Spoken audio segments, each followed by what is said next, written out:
दोस्तों, जय मसीह की। मैं हूं आपका भाई पास्टर रोमन। एक बार फिर आप लोगों के सामने परमेश्वर के वचन लेके आए। मेरे मित्रों, मैं वचन में जाने के पहले उम्मीद करता हूं आप लोग जो जहां भी है, जैसे भी है, मेरा प्रभु यीशु मसीह आप सभी को संभाल बचा के रखे और आगे भी रखेंगे। मेरा मित्रों, मैं वचन में जाने के पहले आप लोगों को रिक्वेस्ट करें, मेरा चैनल के नाम है माय जीसस मिशन। इस चैनल को आप लोग लाइक कीजिए, शेयर कीजिए, कमेंट कीजिए, सब्सक्राइब कीजिए और बेल आइकन को जरूर प्रेस दीजिएगा, तो आगे जाके जो भी वीडियो अपलोड करेंगे आप लोगों को मिलते रहे। मेरे मित्रों, आज हमारा टॉपिक है ये लालची मसीह प्रभु यीशु को बदनाम कर रहा है।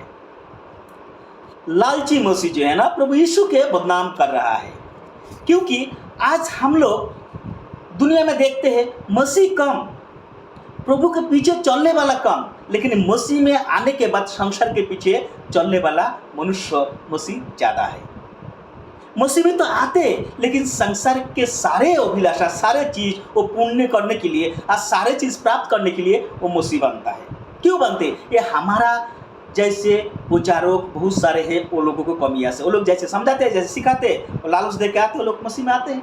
और यही कारण है जो मसीह यीशु के बदनाम होता है। जानते वो लोग कौन वचन सुनाते हैं और कौन वचन के द्वारा वो लोग आदमी के अटैक करते हैं, अपना कलीसिया में, आपका मंडल ये चर्च में भीड़ जमाते हैं। वो वचन हम पढ़ना चाहते हैं। मत्ती रचित सुसमाचार 7 अध्याय वचन 7। यहाँ देखिए लिखा हुआ है, मांगो तो तुम्हें दिया जाएगा, ढूंढो तो तुम पाओगे, खटखटाओ तो तुम्हारे लिए खोला जाएगा।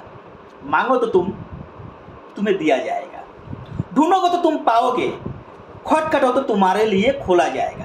इस वचन के एक ही बात बोलते हैं, जब प्रभु बोले मांगेंगे तो मिलेगा, हमारा तकलीफ है, कष्ट है, खटखटाएगा तो मेरे लिए खुलेगा, ढूंढेंगे तो हम पाएंगे।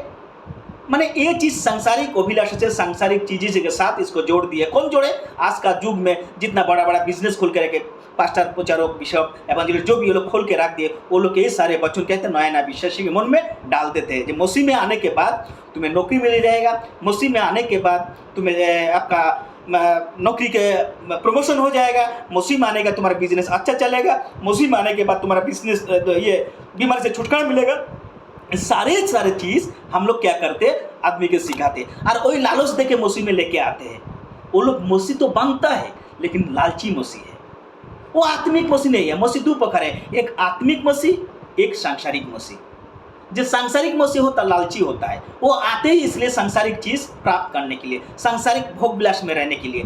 लेकिन जो आत्मिक मसीह है उसके लिए कोई चीज़ के जरूरत नहीं होता, उसके लिए सारे चीज़ परमेश्वर ऑटोमेटिक दे देते हैं। क्लेश है तो परमेश्वर छुड़ाते हैं, दुख में है तो परमेश्वर छुड़ाते हैं, सताव है तो परमेश्वर छुड़ाते हैं। सारे चीज़ जो है परमेश्वर के हाथ में छोड़ देते लोग। लेकिन जो लालची मसीह है वो लोग क्या करते हैं, बहुत सारे तरह तरह के सताव जब उसको जीवन में उत्पन्न होता है तो बहुत सारे क्लेश, सताव, दुख, संकट, यानी बहुत सारे मसीह लोग मसीह माने का जब मर जाते तो लोग क्या करते, मसीह में बदनाम करते हैं। हम इतना दिन मसीह में है, इतना दिन प्रभु में, मेरे लिए कोई काम नहीं है, हम कर्जा में डूबे, मेरा बेटी का नौकरी है ख़त्म हो गया है, मेरा बेटी की तबीयत खराब हो गया है, मेरा घर में क्लेश से हम कर्जा में, बहुत तरह तरह का करते हैं। ये लोग मसीह में आना ही नहीं चाहिए। पता नहीं ये लोग क्यों आते हैं।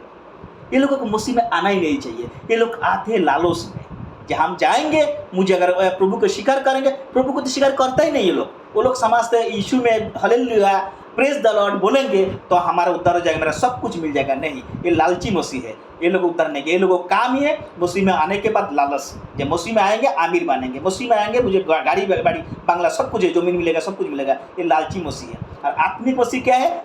सताव हो, क्लेश हो, दुख हो, संकट हो, मुसीबत हो, एक ही बात बोलते हैं, मेरा प्रभु है उद्धार करता, मेरा प्रभु मुझे छुड़ाएगा। चलिए एक वचन हम देखते हैं, इसमें क्या बताए।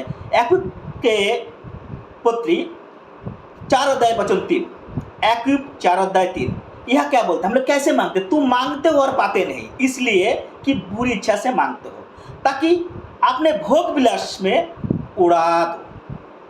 वो लोग क्या करते? प्रभु ये लालची मसीह के बताए गए, याकूब लालची मसीह बताए, तुम मांगते हो और पाते नहीं, तुम्हें इसलिए नहीं मिलते हैं, तुम बुरी इच्छा से मांगते हो कि तुम अपना भोग विलास में उड़ा दो।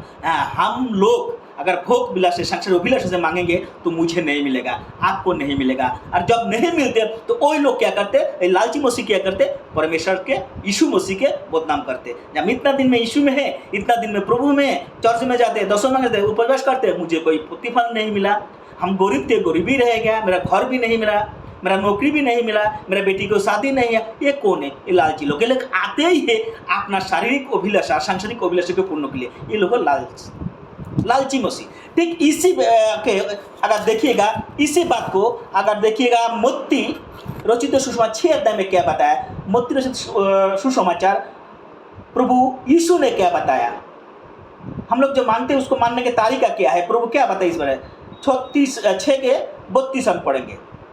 यह बताया गया क्योंकि अन्य जाति इन सब वस्तुओं के खोज में रहते हैं। आप लोग सांसारिक जो चीज मांगते हैं ना, अभिषेक मांगते हैं, नौकरी मांगते हैं, ब्लेस मांगते हैं, शांति मांगते हैं, ये क्या करते हैं? अन्य जाति ये सब खोज में रहते हैं। क्या लिखा गया 32 में? क्योंकि अन्य जातीय इन सब वस्तु के खोज में रहते हैं और तुम्हारा स्वर्गीय पिता जानते हैं कि तुम्हें ये सब वस्तु चाहिए।